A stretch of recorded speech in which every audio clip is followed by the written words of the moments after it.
Sam is not a traditional billionaire because he believes in the concept of earn to give. What's up, guys? I'm here with my boy Sam. We're gonna do some TikToks for you guys, and it's gonna be an amazing day. We'll get started. We'll do a get ready with me.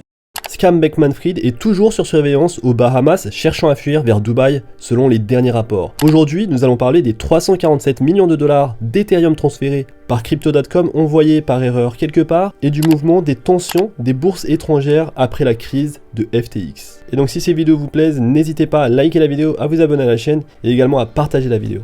CZ de Binance parle encore de lui en avertissant la communauté cryptographique du prochain FTX potentiel.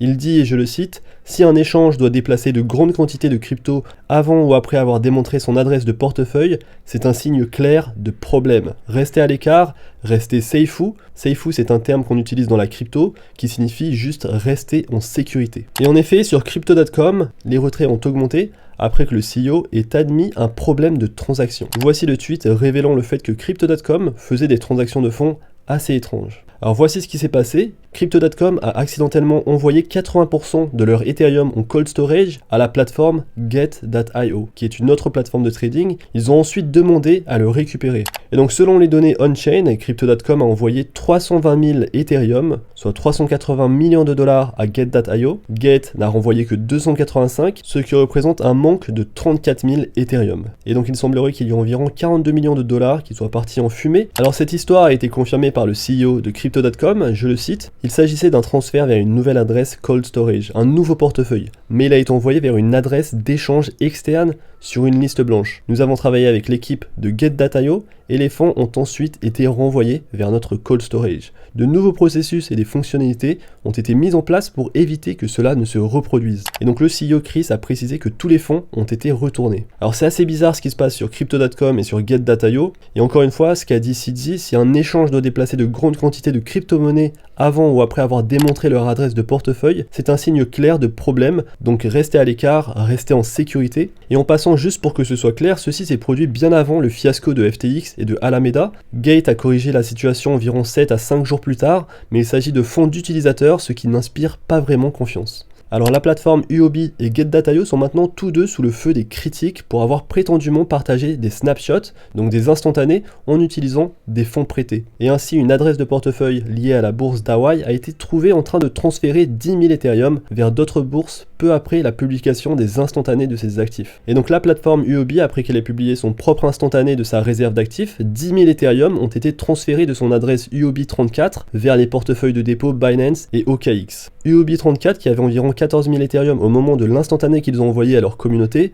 n'a actuellement plus que 4 000 Ethereum. Pour être honnête, Huobi a réagi relativement rapidement et a assuré à sa communauté qu'il ne s'agissait que d'un malentendu et que tous les fonds étaient en sécurité. Les utilisateurs peuvent retirer leurs fonds à tout moment, cependant la confiance dans l'échange centralisé de crypto-monnaies est toujours au plus bas.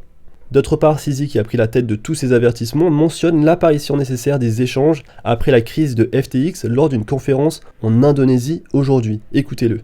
We, Binance, have always held 100% reserves of user assets. And we're leading the way to do proof of reserves, publicly disclosing all of our cold wallet addresses. And other industry players are forced to follow, because if they don't follow, they become even smaller.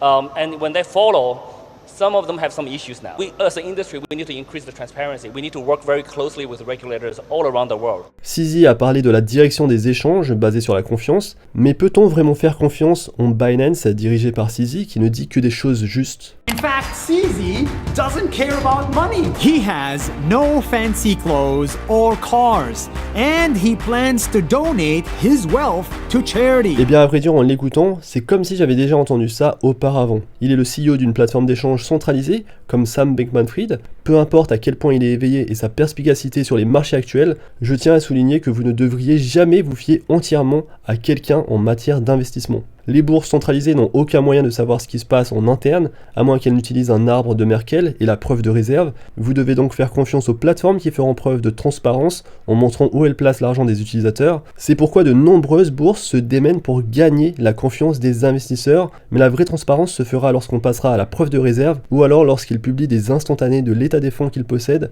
sur leur plateforme. Et donc si ces plateformes ne parviennent pas à gagner la confiance des utilisateurs, elles risquent toute la faillite. Et donc en fin de compte, vous devez protéger vos propres crypto-monnaies. Si vous ne faites pas de trading et que vous ne pouvez faire confiance à aucune de ces plateformes d'échange centralisées, l'utilisation d'un appareil physique comme un ledger sera le moyen de protéger vos crypto-monnaies. Mais simplement le fait de transférer vos jetons sur des adresses non custodial, comme c'est le cas sur une adresse MetaMask ou Trust Wallet, c'est largement suffisant pour se mettre à l'abri des plateformes d'échange centralisées. Et donc voilà pour cette vidéo, j'espère qu'elle vous a plu. Si c'est le cas, n'hésitez pas à liker la vidéo, à vous abonner à la chaîne. On se retrouve très vite pour une prochaine vidéo. D'ici là, faites attention à vous, investissez bien et à la prochaine. Peace.